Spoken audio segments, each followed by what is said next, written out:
I'm going to tell you a little bit about our speakers. So this session, thank you so much for joining us for this session. This is our last session of the third annual Black Family Homeschool Educators and Scholars Virtual Teach-In. We've been holding it down from July 14th to today, July 16th.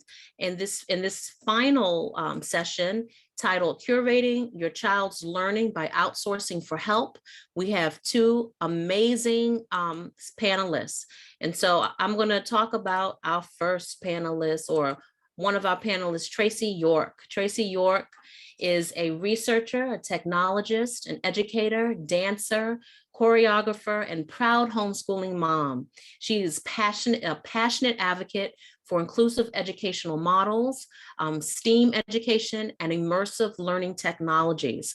With more than 15 years of experience in the independent and nonprofit sectors, she regularly consults with organizations in developing effective anti-racist initiatives, instructional design, and emerging technologies. Tracie earned her bachelor's degree in sociology from Amherst College and a master's degree in educational technology from Carnegie Mellon University. She studied Spanish language and culture studies at Lord have mercy, help me out, Tracie. Pontificia, Católica y Madre, Maestra. University in the Dominican Republic. That's it. And so I am very happy to say that I have had the pleasure of working with Tracie on some advocacy issues, and she has also been featured in national and local media because of her homeschooling and the wonderful things that she's been doing as a homeschooling mother. And so our next panelist is Akil Parker. Akil Parker retired from the School District of Philadelphia in 2018 to grow and develop his math tutoring and educational consulting company called All This Math, LLC. He works diligently to empower youth through mathematics education. He worked in Philadelphia public school classrooms as a math teacher for over 15 years, teaching courses ranging from pre-algebra to calculus, including state standardized test prep and SAT, ACT prep. His own children have inspired him to expand his mathematics teaching and tutoring beyond the classroom. Akil was a speaker in the second annual Black Family Homeschool Educators and Scholars Virtual Teach-In and our inaugural Festival of Ideas that took place in January. And I'm so pleased to see both of these wonderful people. And you should feel very privileged to have both of them here to talk a little bit about this whole outsourcing thing. So I want to start with first with Tracie. What actually led you to begin homeschooling and what that transition looked like? Because I think that will give us some context as to what led you to homeschooling, what you thought it was going to be like, and what it's like. You know, those memes that go around, what people think it is, what your mother thinks it is, what it is. So if you can give us some context by sharing a little bit about how your entrance into homeschooling, I think that will be a good jump off point. Okay. I had always been interested in homeschooling, but afraid to really make that break and try it on my own. So I come from a family of educators, and whenever I had ever brought up the idea of homeschooling, my educator parents who are professors were like, you don't want to do that, right? And so in 2019, when the pandemic hit, my son was enrolled in the private school where I taught. And, you know, I got a good pulse on sort of the direction everyone was leaning in terms of, you know, started hearing those conversations about learning loss and how stressed out teachers were.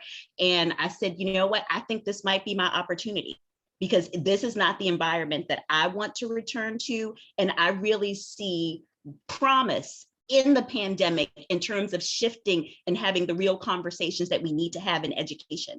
And when I saw that the school we were in was not going to have the conversations we needed to have, I knew I wasn't going to be returning to that school. And I thought, this is my opportunity to do what I've always wanted to do, to homeschool my son, because I'm a creative educator and I see different ways. I see connections that just because of the bureaucracy in the school district, like, we can't get things done.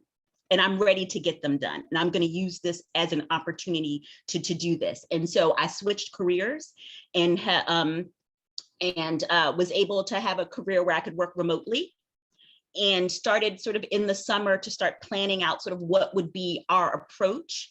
And I think I actually attended, I guess maybe it was the inaugural like teach-in at that point. And I got— That's right, in 2020. Yep. And I was there terrified, even though I had all of this amazing background. I was like, now I have to do it for myself and my son. And I know I'm hard.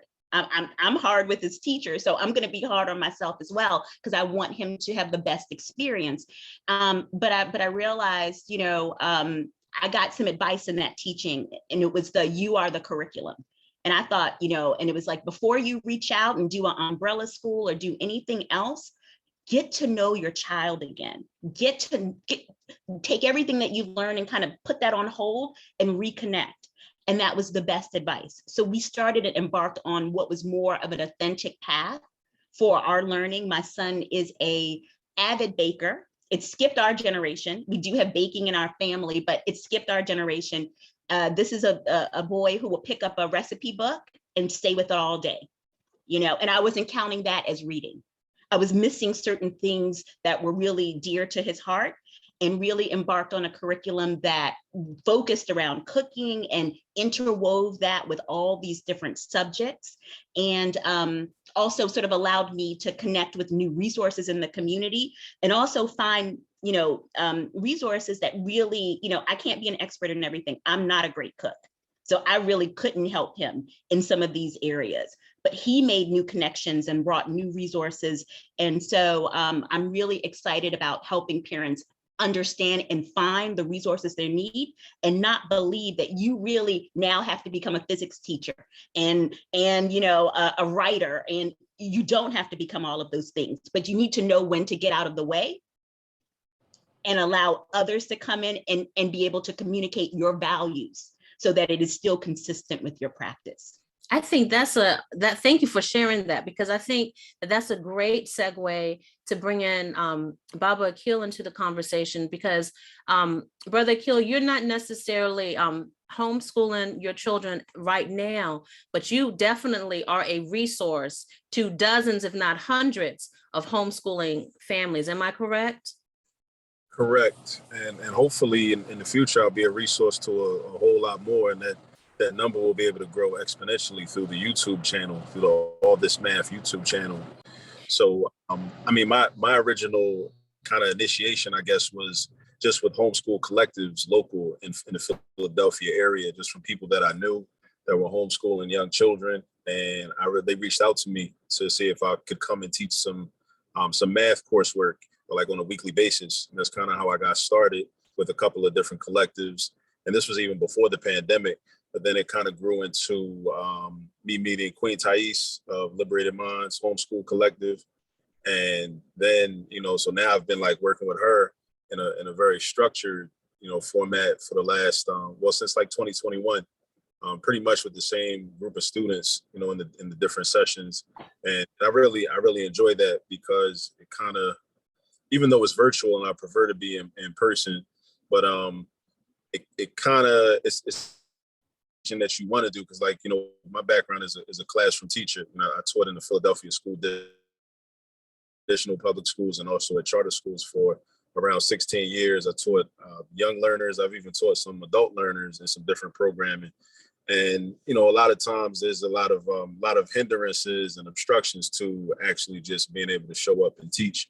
And with these young people, there's much more buy-in already, and there's more of an innate desire to learn. So as a traditional classroom teacher, like, we really appreciate that. I don't know if that gets like discussed a lot, because I think a lot of people in the kind of maybe homeschool circles may kind of take that for granted, which is a good thing. I'm glad you can take for granted the fact that children are actually like not fighting you when you're trying to teach them geometry or teach them algebra or teach them math fundamentals, to a sense.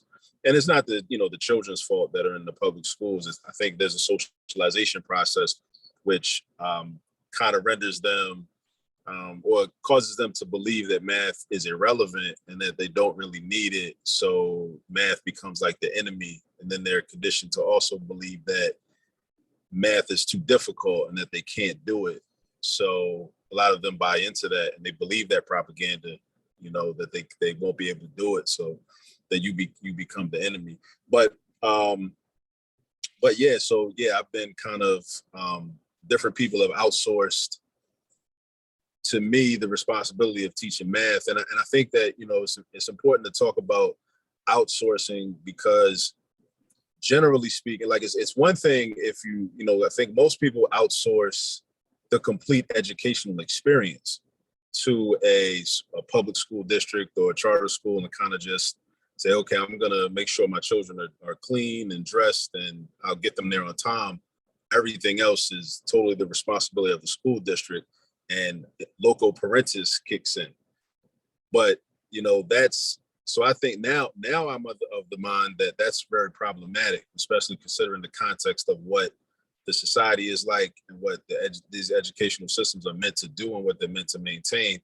But outsourcing specific subject matter or specific academic concepts or specific even extracurricular type of activities that you want your children to learn is very different, because when you're outsourcing in that way, as a parent, you may not be the hands-on teacher or the hands-on instructor, but you're still kind of serving the role of like a superintendent. Like that household is your school district in and of itself.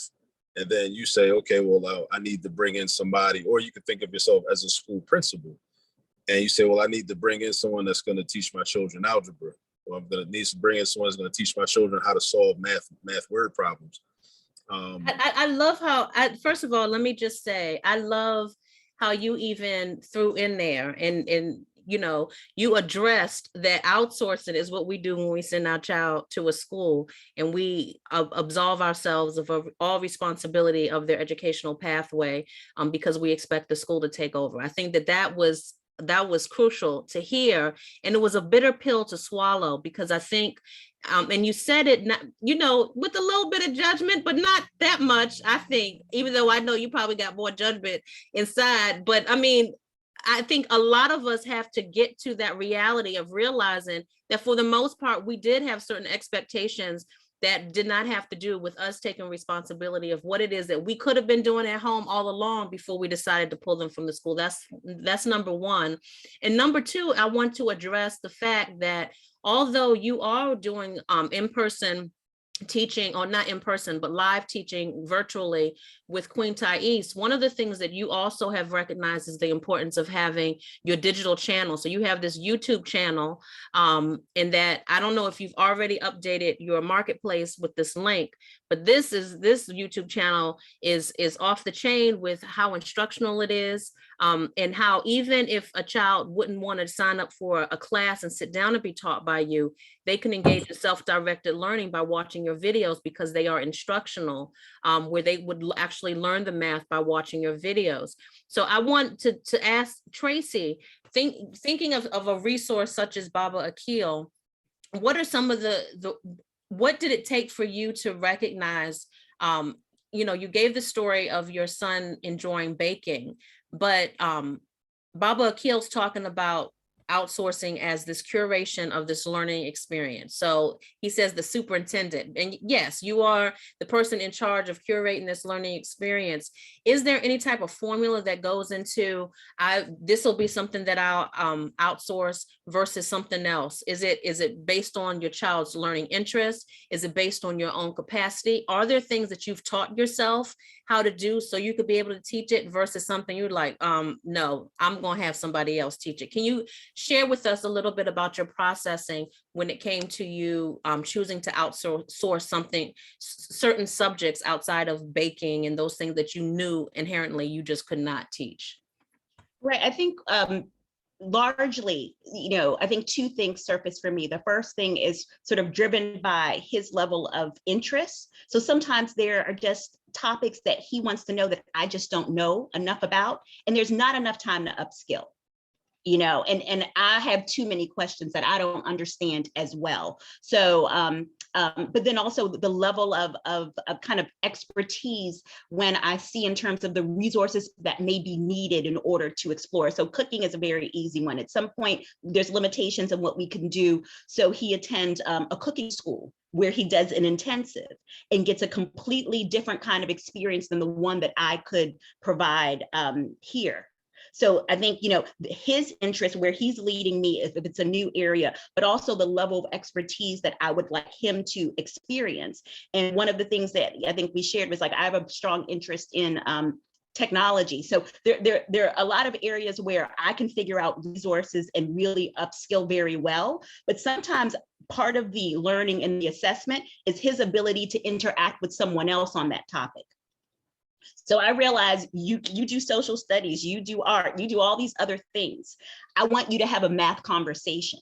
That's part of the experience as well. So one of the kind of services that we've contracted with was Thinkster, Math Thinkster. And that was an online service where he met with a tutor weekly and had a real math conversation as well as did worksheets. Now, of course, we're still helping him and doing math all the time, but this is a specific kind of unique resource that we use sort of prior to him doing any virtual classes where he got a one-on-one experience. And I kind of see it as building. I want to see how you interact one-on-one with a teacher before I put you into a classroom with 15 or some other group of students, so that you understand sort of what this relationship is. So, it's been a very varied approach. There's been some resources that he's brought to me. Like, I like this person, and they offer classes, and that's amazing. The people that he sees out in the real world doing things that he can actually connect with. I sent them an email and they said I could come into their class. I'm like, I guess we're going to pursue that, because now you are an active agent in your learning. It's not me bringing all of these resources. It's inspiring him to look for and really, curate his own learning as well. So we have a lot of discussions about. How old is he? He's 12. He's 12, and he wrote to someone and asked, could he go visit their class? Mm-hmm. I love that. I absolutely love that. And it's so interesting for those who were part of the keynote speaker's presentation, Paula Penn-Nabrit, yesterday.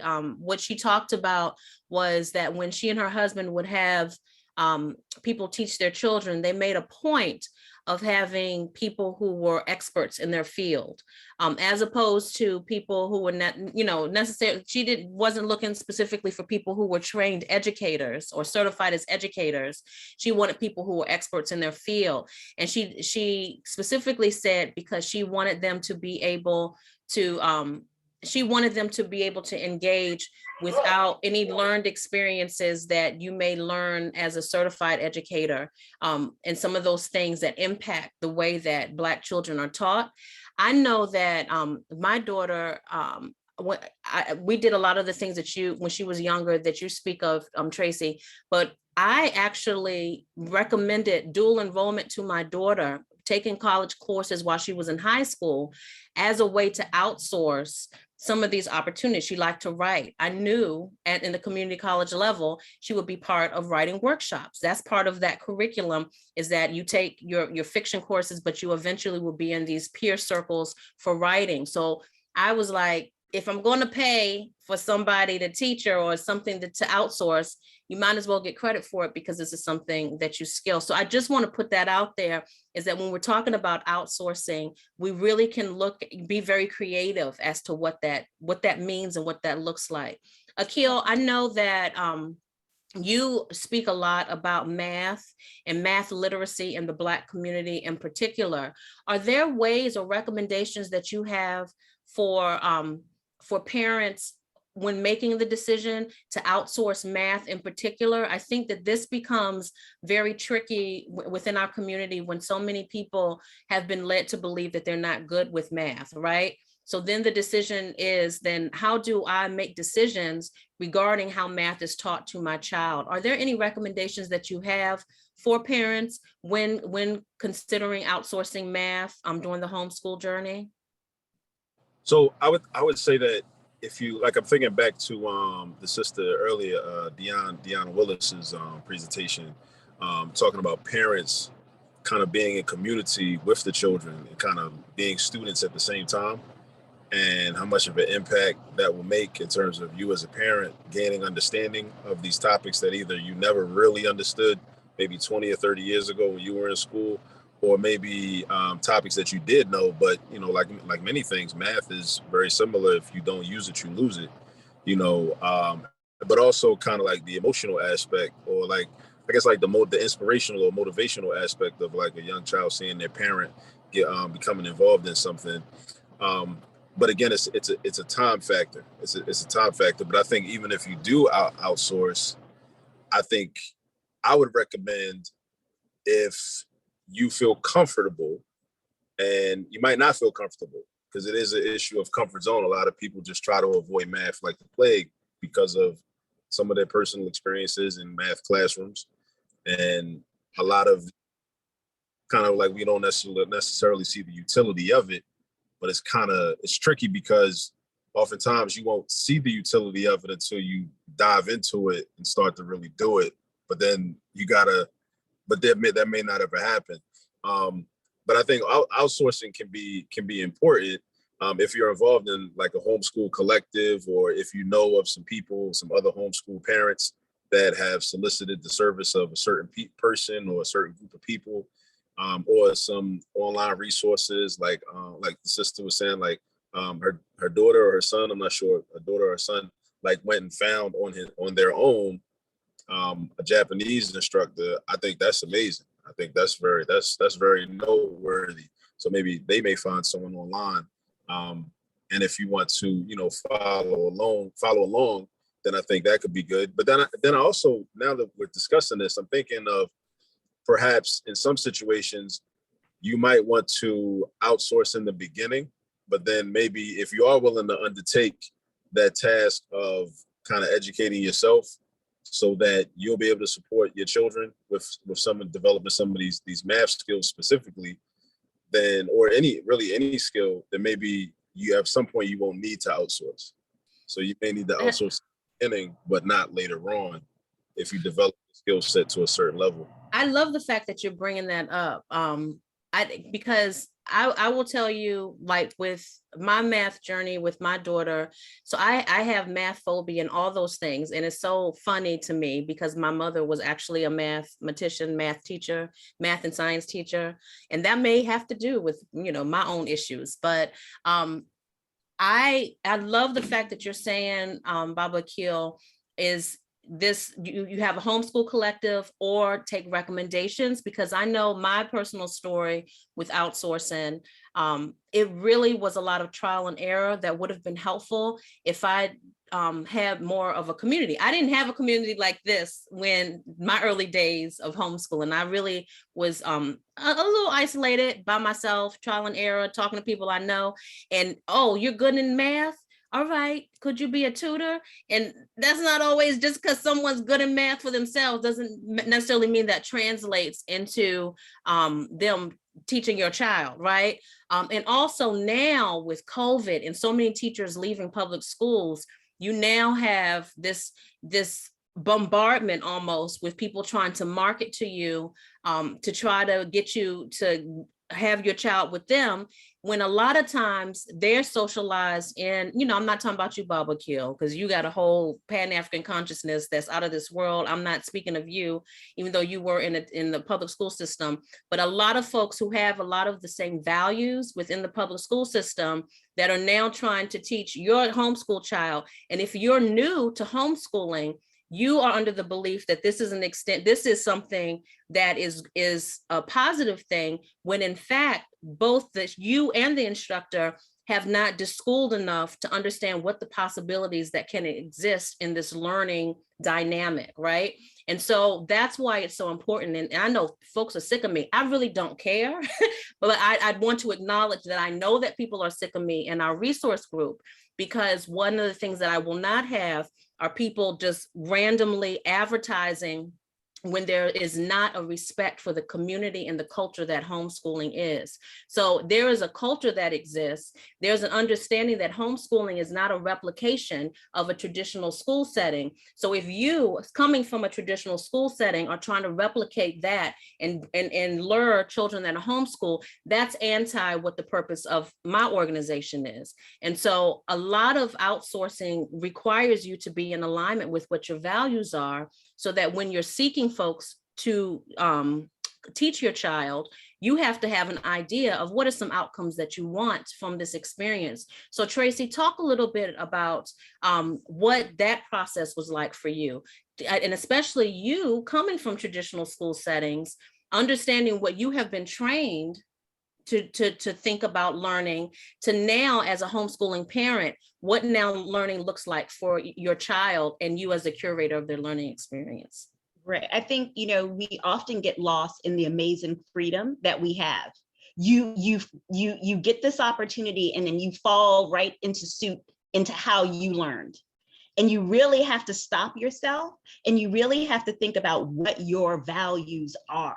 So particularly with the conversation with math, it was one of those areas where I was like, you know what, if you fall behind in math, it's going to be hard to catch up. So let me go into this established program.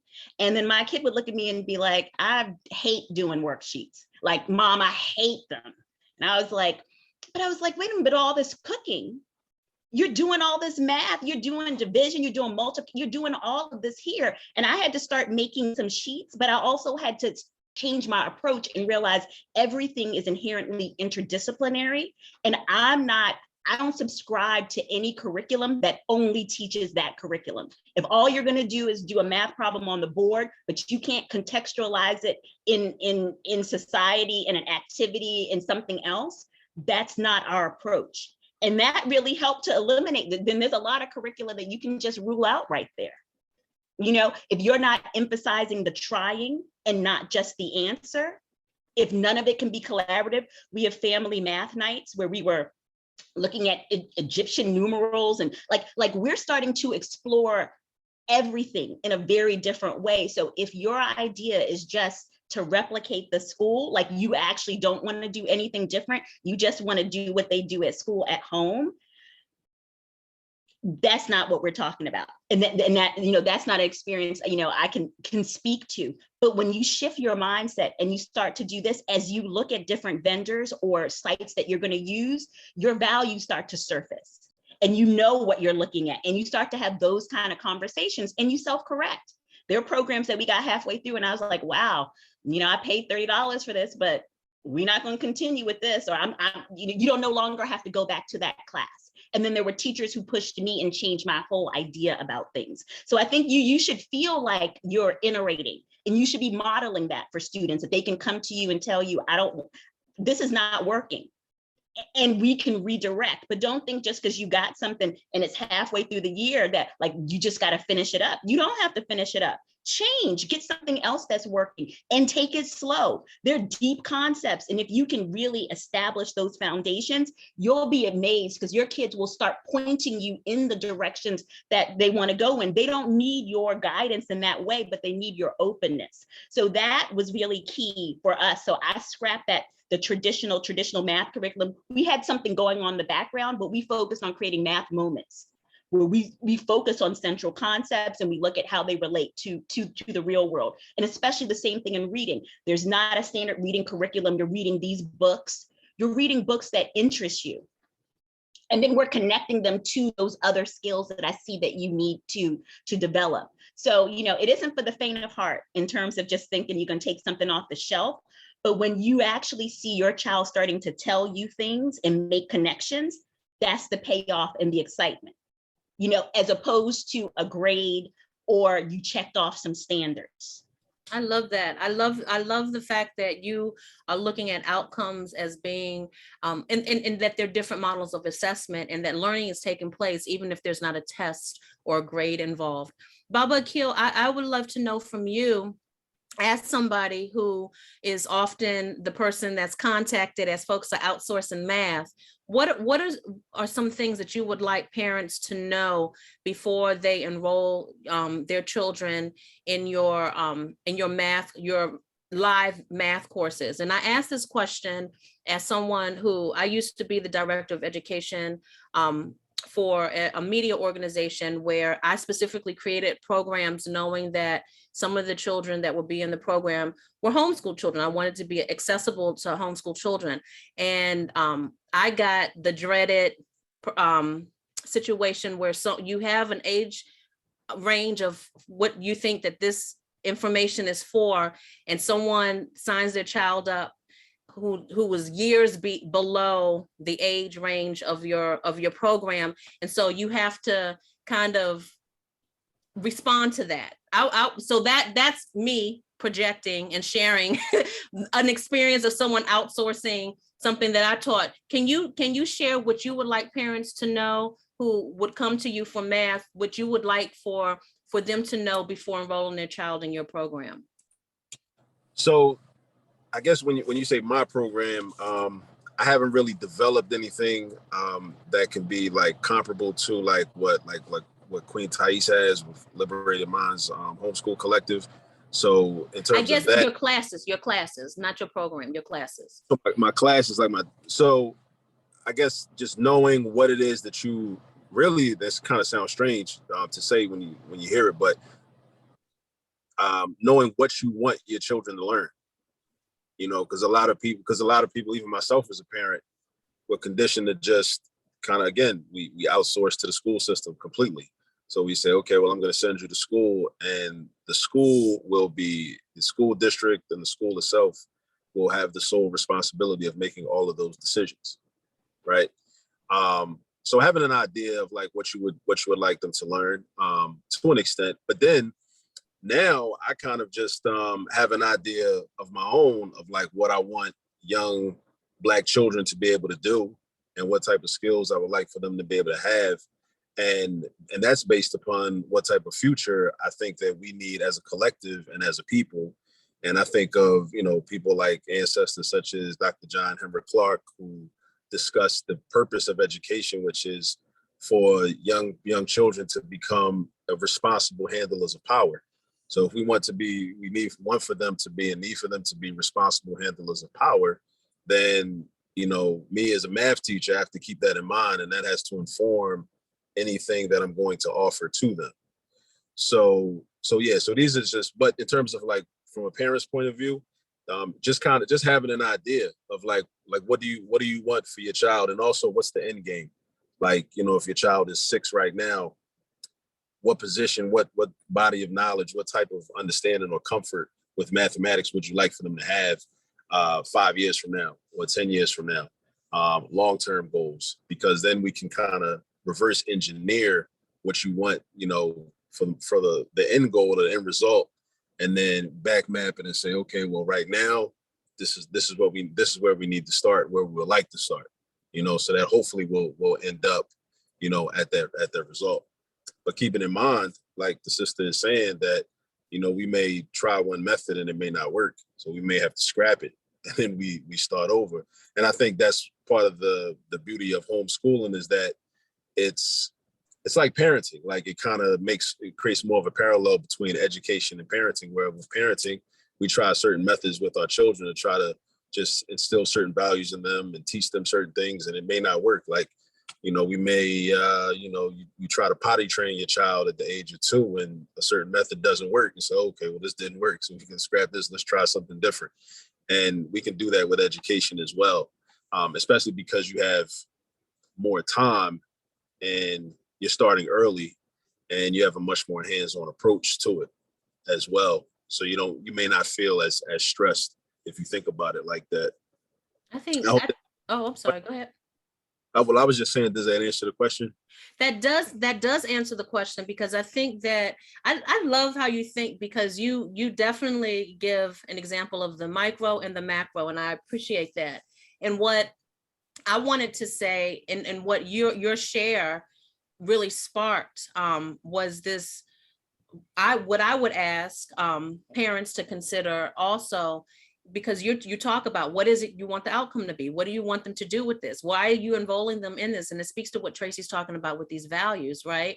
But it's also, what space are you willing to create as they engage in this learning that you've signed them up for? So you want them, you sign them up for, as an example, I'll go back to myself. So these were media classes. It was a media program that I created for my last employer. And the children were enrolled. Well, one of the things that you had to agree to as a parent for signing them up in this class is that you would allow them to interview you, right, for a media project. You had to agree to providing this space for them to record. So they're doing virtual recording. So they have to have a quiet space. They have to have equipment such as an internet access. They have to have these things to be able to not only be enrolled in this class, but to be able to fully engage. And I know these are some of the issues that teachers in traditional school spaces have a lot of times with parents, and when they talk about the supporting the teacher by providing school supplies and materials and things like that. But a lot of that also comes up when you are outsourcing your child. So it's not where you're just handing them off, this is your free hour, but knowing that they're going to be learning when they have this one-on-one time with whoever is the instructor or the facilitator or the partner, the learning partner they're with. They're going to also be learning and implementing and doing things in space when they're off screen or when they're at home. And do you have the commitment to allowing them to be able to do that? Whether it's a time investment, a money investment, a space investment. You know, I had to talk to a child's parent to beg them, please let this child, can they have their room for the hour that they're with us where there's no background noise? You've enrolled them in a media program. They're going live. We're recording. We can't have you cussing out your other children in the background. Can they please have the bedroom for this hour? You know, and having those conversations. So at this time, I don't see any questions in the chat, but if you do have a question that you want to ask, I'll ask for you to raise your hand so that we can call on you. And if you can keep your question as succinct as possible so that we give the panelists an opportunity to respond. Are there any questions? I can tell you that in the chat, folks are just agreeing and amening. Erica says that it's so nice when her 10-year-old son tells her he scheduled a free coding class for today and set his alarm so he won't miss it. Isn't that a beautiful thing? And Amelia says, I agree that being able to take a step back and refocus other learning outcomes that benefits your child's needs are key. Exactly. I see also someone resonated with the story about when your son scheduled with the Japanese instructor, said that's how my daughter was with Japanese. Oh my goodness. Y'all teaching y'all children Japanese. That's amazing. I had a quick question. All right, now who was this? I don't see your hand. Oh, Ebony. Ebony, there you are right in front of my face. Sure, go ahead. I'm sorry about that. This is actually Targan. Oh, who is this? Targan. Okay, go ahead, Targan. I don't see you. I'm sorry. Let me put my camera real quick on here. Good morning or afternoon, evening. It's been a day. So my question is for Akil. Now, I've been an on and off homeschool parent, but my daughter is going into high school, and she's been accepted into a performing arts type of school. So I'm not taking her out, but we're doing the homeschool journey with my younger child, back on it again. So for my older daughter, knowing that math is her, Achilles heel, and I really want her to be successful, but she's still going to a school where they may not just necessarily focus in on where the trials and tribulations are. What do you suggest to still help garner and, help her to be successful outside of school, even though she's still in a traditional school? So, well, online resources, and that's like a major part of my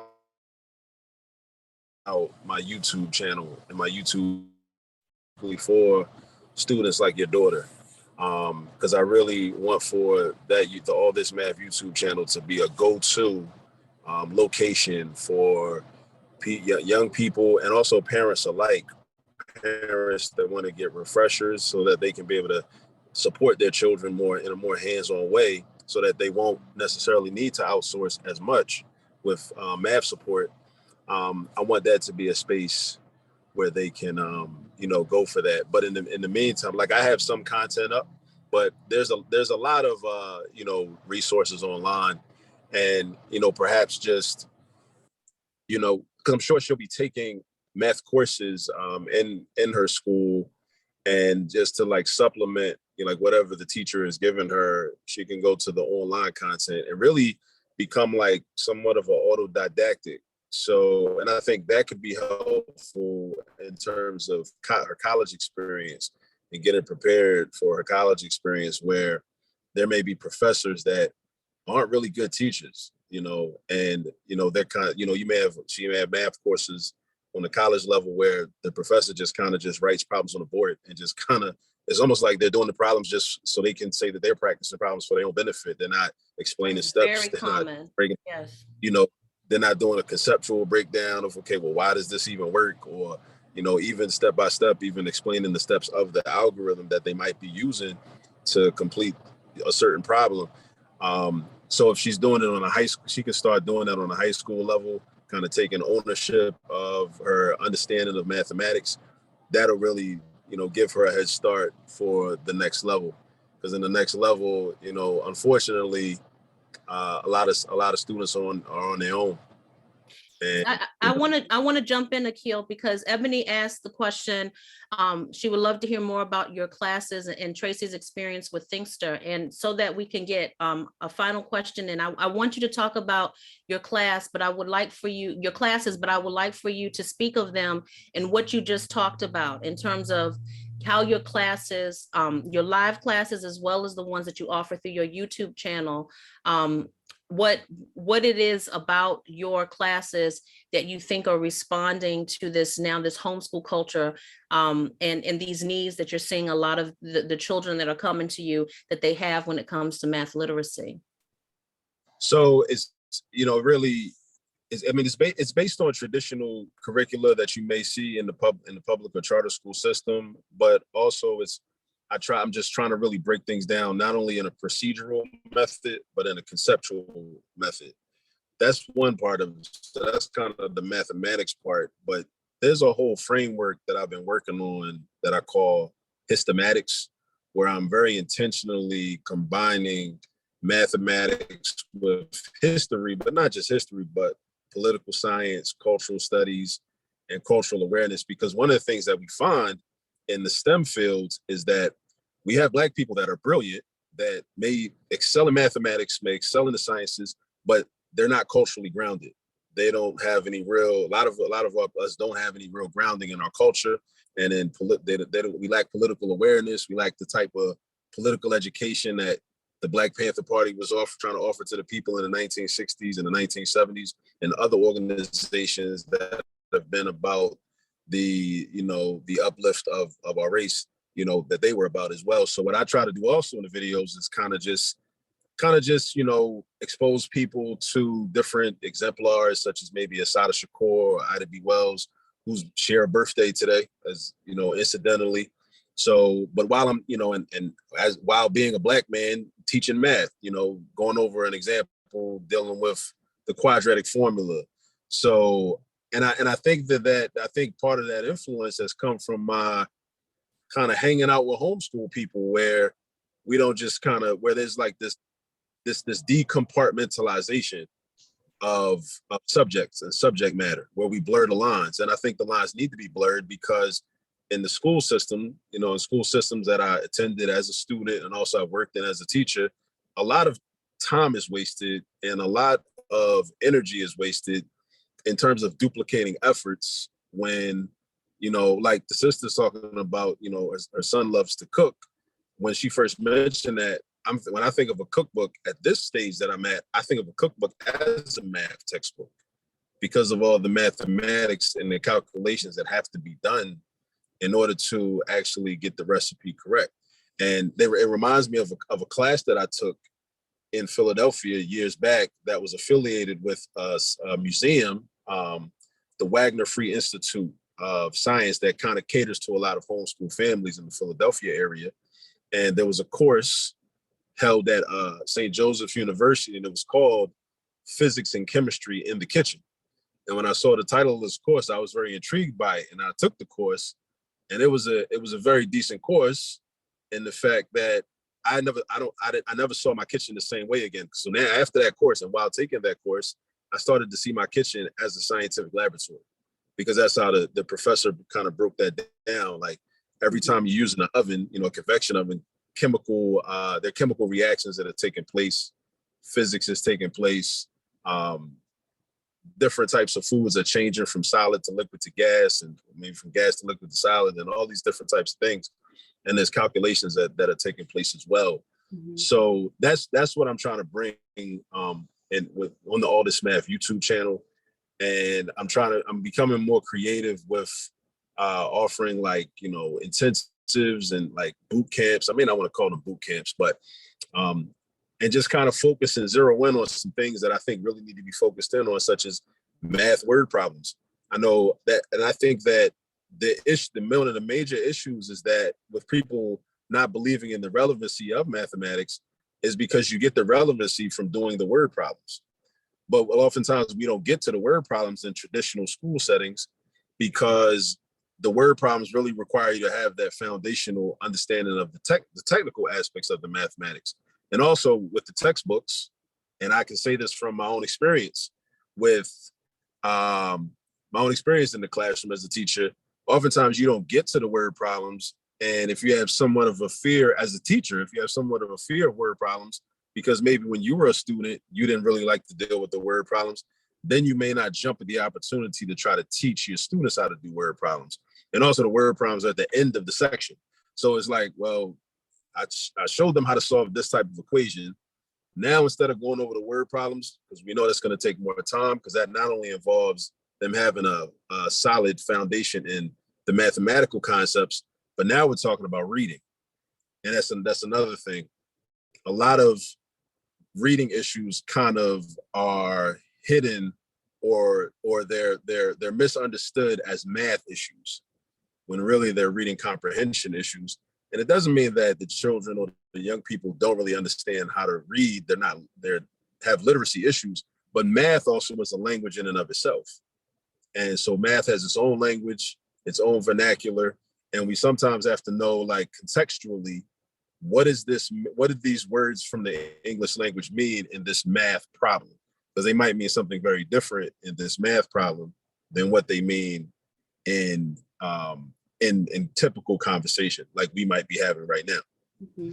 Well, one of the things that I appreciate, thank you for breaking that down, though. That was an amazing response. That was a thorough, diligent response. I think it also speaks to, again, your values. And can you type in, I know you're in your car, I don't know if you have the ability, but can you type in the chat the term that you use, hystematics? Yes. I'm just going to say, for folks, we're probably not going to get time to get to the giveaway, but I'm going to send out an email regarding the giveaway, and it may or may not have something to do with hystematics. But if you're paying attention during this session, I also sent out an email before this session began for the first giveaway from the previous session, because we didn't get a chance to get to the giveaway, but it was asking questions that were discussed between Gregory and Dr. Joy. So I want to just respond to Tisha's question before Tracie then gives her experience with Thinkster. Tisha asked, or Tisha asked, are there any platforms you would recommend using when trying to find qualified individuals to outsource to? I'm going to tell you, because you didn't say who you were asking, but I'm going to jump in and tell you that based on from what everyone has said, these two people have said, and what my experience has been in moderating a Facebook group and just my experience as an educator, you use it. I would first recommend getting recommendations from other homeschool parents, not just from anyone, but homeschool parents who have children who are the age of your child, or they utilize this resource when their children were your children's age. All of those things make a difference. Also, what Baba Akil was saying in terms of their cultural foundation, the things that their values, what Tracie talked about, values, all of those things are questions that you can ask someone who has already used the service, and with their response to your questions will let you know if your values are in alignment with them, because someone might recommend somewhere to outsource and you don't have shared values with them. And so you like, okay, thank you. But you realize in that conversation with them that you're not on the same page. Your child's not on the same pathway. Their homeschool experience is not on the same pathway. So it's a lot of places where platforms. I would say start with Facebook. There are hundreds, if not thousands, of Facebook homeschooling groups. There are thousands, or if not hundreds, of online or groups that have online resources. Resource groups are abundant, but you have to have conversations, and you have to have a clear idea of what it is that you want your child to learn, what your values are, so that those recommendations actually are meaningful and that you can apply them relevantly to your choices. So Tracie, I want you to close out with telling us about Thinkster and anything else that you think that we've missed in this conversation in these final 5 minutes of our session. Sure. I would just say my experience with Thinkster overall, it was good. It did give us, I think for me, the most important thing was the live contact with someone and having that conversation. And also it uses a little algorithm that adjusts the worksheets, even though they became much, but it adjusts. So if you don't do well on that worksheet, you don't just go on to the next one. It digs deeper into where you're having a problem and then provides you with all those analytics. So I could really track and really say, okay, I can look at this. They have a parent view and say, these are areas where we need to work. But I wanted just to say two things. I think Targan, before you had mentioned that math was your daughter's like Achilles heel. And I want to say it's not. Poor instructional strategies around math have been the issue. Because if she's involved in the arts, and my background in dance, I did embodied mathematics, it's intuitive, but we don't teach to, children's natural strengths and leanings. So it is a clear, issue that it's not the right instructional practices. And that's where I think outsourcing is extremely helpful, because you can find the person that has the niche, that does dance and math, that does singing and math, that does those things, and really focus in and start to explore it in that particular way. Our system is not designed to acknowledge all of these geniuses. And once you figure that out, then you have to piecemeal it. And as an instructional designer, you get 15, 20 people together to design a textbook. And there's still a whole bunch of stuff that's left out. So whenever you're like, in our professional careers, when you're at a company, you outsource stuff that your company can't do well, either doesn't have the time or the expertise. So if you're just outsourcing because you don't want to flat out do it, that's something different. You should be outsourcing because you want to leverage something really unique, a really unique approach. You have someone that has amazing expertise. This is a great opportunity, but not just, I don't know where to start with it. And that's where I have found through the Liberated Homeschool Network, Sankofa Network here, I've talked to other parents. And when I don't find exactly what I'm looking for, then I'm going to experts. Like, so would you teach a class? Even I've been amazed at the museums and nonprofits who are willing, if you can get 2 or 3 other parents, they'll create something for you. And then just some of these people in general, they're willing to have a conversation with your child around a certain topic. And so you have to change your mind that it's a worksheet and it's 4 or 5 lessons that someone is going to give you. That conversation, or just helping them solve, my son reached out to someone to solve a cooking problem. And that created it was a whole learning activity after that, just trying to implement what that person told us. So you really have to step out of the mindset of traditional schooling and really start to engage your child in the way that they want to learn and change the outcome structures. Because then they'll understand really what math means, because it's not a worksheet. Oh, that's not how they're going to use it. Yes, snap, snap, snaps. You see the people snapping. I think that is such a perfect ending to this incredible session. I ask Akil and Tracie, if you don't mind, to post all of the things that you've been posting in this here Zoom chat, if you can post it on the Teach-In site so that folks can connect with these wonderful resources. Bob Akil also said in the chat that he is going to have a book coming out soon with his thematics. But I would like to thank every single person that's on this call for hanging in with us this entire day, for those who have been with us since day one, for our 3rd annual Black Family Homeschool Educators and Scholars Teach-In. We appreciate you. We hope that this was a valuable experience.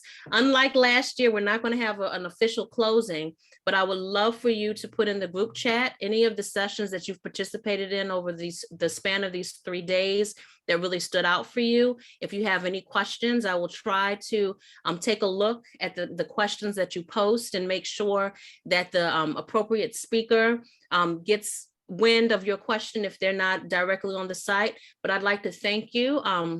This is a passion project for me. I don't get paid personally for any of this work. And I'm doing it because this is, as I've said at the start of the teaching, this is my culture. This is part of my culture. And so it's very important that I have a role in bringing together community around this idea of homeschooling Black children. I ask kindly for you to consider making a purchase of the book, Homeschooling Black Children in the US. Lord, what is it? Theory? Theory, practice, and popular culture that came out earlier this year. That's the first book in our series through Information Age Publishing that Black family homeschool educators and scholars has put out.